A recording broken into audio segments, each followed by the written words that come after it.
विश्व के 7 अजूबों में पहले नंबर पर गिना जाने वाला हमारा ताजमहल आगरा शहर के दक्षिण में यमुना किनारे पर स्थित है। इस खूबसूरत सफेद संगमरमर से निर्मित इमारत को देखने देश विदेश से हर वर्ष हजारों पर्यटक आते हैं। आपने ये तो सुना है कि मुगल राजा शाहजहां ने अपनी तीसरी बेगम मुमताज की याद में इसे बनाया था। प्यार के प्रतीक इस भव्य मकबरे को बनाने में 22 वर्ष लग गए थे। दोस्तों, दुनिया भर में ऐसी अमूल्य रत्न जड़ित कोई दूसरी इमारत नहीं है। इसे देखकर ही यूनेस्को ने साल 1983 में ताजमहल को विश्व धरोहर घोषित कर दिया था। ताजमहल को बने 370 साल बीत चुके हैं, लेकिन इसके बारे में कई ऐसी बातें भी है जो आज भी रहस्य बनी हुई है। शाहजहां और मुमताज बेगम के बारे में कई किस्से कहानियां भी प्रचलित है। तो आज हम इस वीडियो में आपको बताने वाले हैं कि ताजमहल के बारे में ऐसी कौन सी बातें हैं जिनको आप आज भी नहीं जानते हैं, वो आज भी एक रहस्य बनी हुई है। साथ ही आपको ऐसी कई मिस्ट्रीज बताएंगे जिनको जानने पर आप चौंक जाएंगे। तो हेलो दोस्तों, आप देख रहे हैं royal TV India YouTube channel by doctor Shyam Vishnoi. यदि हमारा वीडियो आपको पसंद आता है तो इसे शेयर जरूर करिएगा। दोस्तों, आप सभी ने ये तो सुन रखा है कि ताजमहल को शाहजहां ने अपनी बेगम मुमताज की याद में साल 1653 में बनाया था, लेकिन आपने ये कभी नहीं सोचा होगा कि जिस समय ताजमहल को बनाया गया था उस समय बिना सीमेंट और बिना मशीनों के इतनी भव्य इमारत बनाना कैसे संभव हुआ। तो जानते हैं इसके निर्माण की कहानी। दोस्तों, हमारे देश पर 1628 से लेकर 1658 तक मुगल बादशाह शाहजहां का शासन था। शाहजहां की तीसरी पत्नी मुमताज से उनको बहुत ही ज्यादा लगाव था। मुमताज का पूरा नाम अर्जुमन बानो बेगम था। 19 वर्ष की आयु में 1662 ईस्वी में शाहजहां के साथ उसका निकाह हो गया था।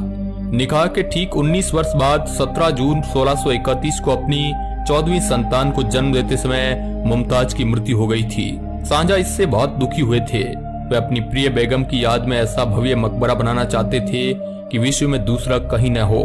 इसके लिए बादशाह ने कई देशों से वहां के नामचीन कारीगरों को बुलाकर आगरा में यमुना नदी के किनारे ताजमहल का निर्माण शुरू करवाया।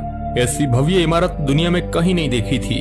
इसके लिए सफेद संगमरमर राजस्थान के मकराना से मंगवाया गया था। जेड और क्रिस्टल चाइना से मंगवाया गया था। लेपिस लेजुली अफगानिस्तान से, तिब्बत से, टर्कोइज जैस्पर पंजाब से, सेफायर श्रीलंका से और कार्नेलियन नामक कीमती पत्थर अरब से मंगवाया गया था। दोस्तों, शाहजहां ने ऐसे ही 28 तरह की बेशकीमती अमूल्य रत्नों और पत्थरों को संगमरमर में जड़वाया था। आपके मन में ये भी प्रश्न अवश्य आ रहा होगा कि उस समय आज जैसे यातायात के साधन नहीं थे, तो फिर इन्हें कैसे लाया गया होगा।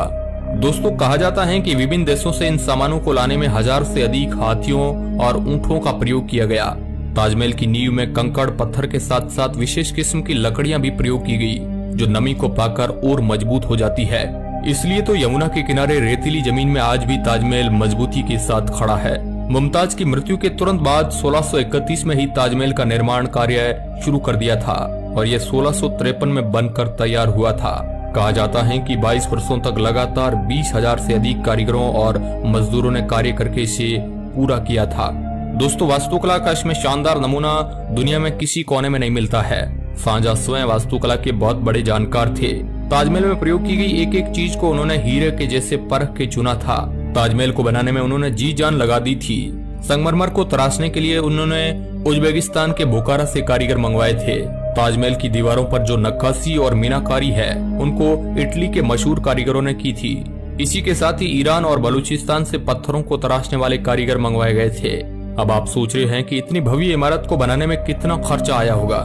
जब ताजमहल का निर्माण हुआ तो इसका खर्च करोड़ों में आया था, लेकिन वर्तमान में यदि कोई ऐसी इमारत बनाई जाए तो एक आकलन के अनुसार 57 अरब 60 करोड़ रुपए खर्च होंगे। दोस्तों, मुमताज की मृत्यु बुरहानपुर में हुई थी और उसका शव वहीं दफनाया हुआ था। ताजमहल के निर्माण के दौरान उसका शव वहां से निकालकर ताजमहल के पास ही एक बगीचे में दफनाया गया।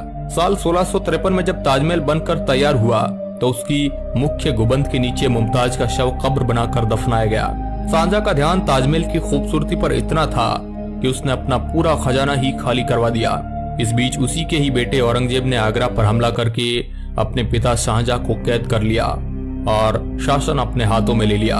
शाहजहां से उनकी अंतिम इच्छा पूछी गई तो उन्होंने कहा कि मुझे ऐसी जगह पर कैद रखा जाए जहां से मैं ताजमहल को अच्छी तरह से देख सकूं। औरंगजेब ने यह ख्वाहिश पूरी कर दी। शाहजहां कैद में रहते हुए निरंतर ताजमहल को ही देखा करते। साल 1666 में उनकी वही मृत्यु हो गई और उनको भी मुमताज की कब्र के पास ताजमहल में ही दफना